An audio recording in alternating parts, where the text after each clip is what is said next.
Hey everyone, it's Strange Michael. I hope you're doing well today. And many of you know the last few weeks I've been reviewing the Silent Hill films. I finally finished those up last week. And I was kind of figuring out, what do I want to talk about? I guess for the rest of spring, or at least for the upcoming next few weeks. I kind of wanted to do just standalone movies. So I just kind of browsed around and I looked at some stuff I thought of, some stuff on my IMDb watch list I had saved. And I came across one movie that was free on Prime to watch, and I decided to go with this. And it's a 2025 film called Marshmallow. And what sold me on this was, number one, the poster, number two, the bizarre name. Number three, I had heard a couple of things from people like apparently Red Letter Media, which I don't even remember hearing one of their catch-up videos talk about this, but they did.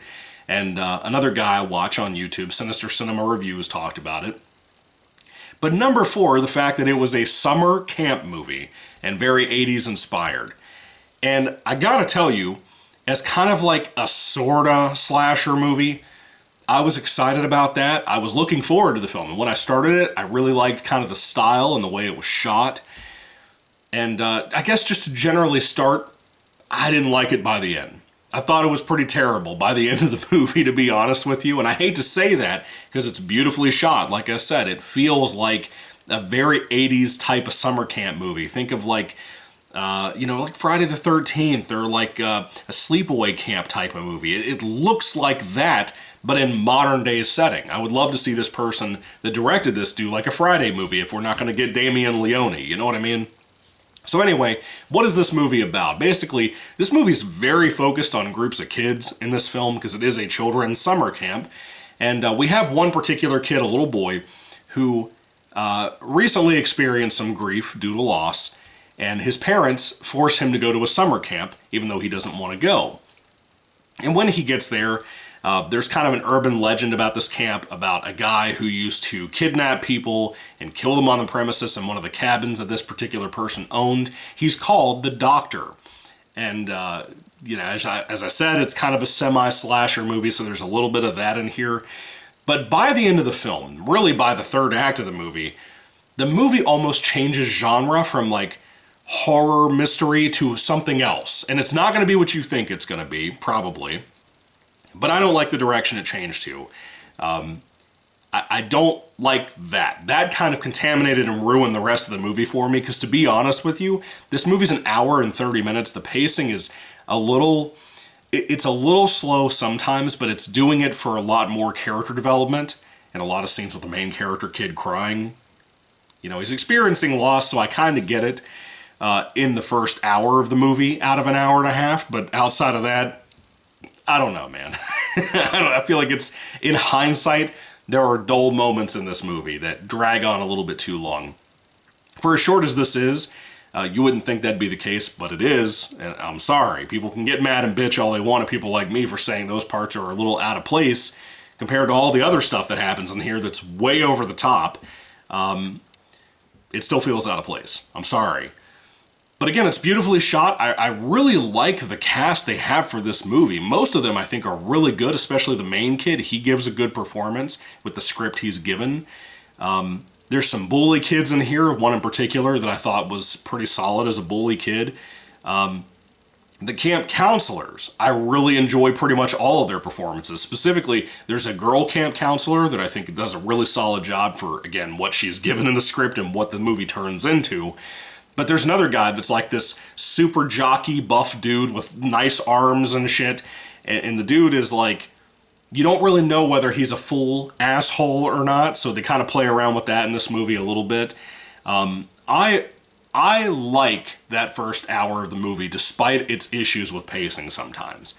And despite overall it feeling like that part of the movie flew by. The movie itself, despite the slower, dull moments, flies by. But it feels like when you get to the events that take place in the third act, it feels like it's too rushed there.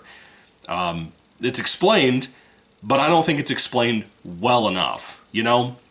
And people are giving this movie points, in my opinion, because it's different, and it's because it's something they've never seen, and I think that's so damn dumb of you. If you approach movies that way, that's nuts to me. That something can be unique and be really special, or be bad. And this is a great example of one, in my opinion, that goes the latter route. It crashes into a tree and wraps itself around the fucking tree. Again, I like the characters for the most part. I think it does a good job with that until it doesn't. The cinematography looks good. It's very well shot. It really utilized that campgrounds and like the cabins and stuff very well. The urban legend thing about this doctor is not utilized well at all. As a matter of fact, the costume of this doctor does not look as cool as it does on the poster for my thumbnail or for the poster for the movie. It kind of looks like shit in the movie itself. There's reasons why it doesn't look that great. I can't tell you about them, but if you see the film, there's reasons why it doesn't look that great. That doesn't make it cool. That doesn't make it worth watching the movie for, to be honest with you. And I was really looking forward to that, and I didn't get it. I do like that there's kind of a synthwave score to this movie. That's really nice and pleasant. It matches kind of the mellow tone this movie has going for it, to be honest. It's very laid back, very nice for a camp movie. I've been in a camp mood lately. Not to go camping, fuck that, I don't do that, I don't fuck with bears and shit. But, I mean, like, I recently read the newest Goosebumps book. I think it's called One Night at Camp Bigfoot, not One Day at Camp Bigfoot. And it got me in this whole camping mood, because I love Goosebumps camp stories. And speaking of that, this film feels like, because it's so focused on kids, and it does have adult things and some blood, not really gore, but some blood here, it feels like Welcome to Camp Nightmare, but more stupid. Like, I like Welcome to Camp Nightmare until the end of that book, or that episode, two-parter, whatever. This feels like more of a teenager or adult version of that, but way worse. Way worse. It's very Goosebumpsy in a lot of ways. I really like that about it. I don't know how much teenagers would like this movie. Maybe they would, maybe they wouldn't. I don't know. They're probably young enough, they haven't seen enough to really be able to appreciate this for the most part. So maybe they wouldn't hate it as much as I did by the end. So anyway, I think it's an overall cool little camp movie, but it really drops the ball. It drops the ball in a hard way that just changes everything I felt towards this movie, aside from things like, again, directing and score and whatnot. It affects how I view this movie overall, and I'm kind of pissed off at it, to be honest. It's not a bad movie, it's just a pissy, annoying movie by the end of it, because of the changes that happen. So anyway, if I had to rate Marshmallow, despite all my excitement and now my fucking disappointment over the movie, on a 5-star basis, I'd probably give it like a 2 out of 5 stars. There are things about it that are really nice, and there's a lot of shit that I would change if I was the writer of this movie, or the director, or anything by the end of it. I don't know how this movie turned out looking as good as it did. With the script that it had and stuff, it's a very lower budget movie, but not shot like crap, you know? So I'm impressed, I'm also annoyed. So it's one of those types of things. And again, I just wanted a good camp movie. I didn't get this. I heard there's another one that came out like either last year or a couple of years ago called Hell of a Summer. I heard it's good. Let me know if you like that one too.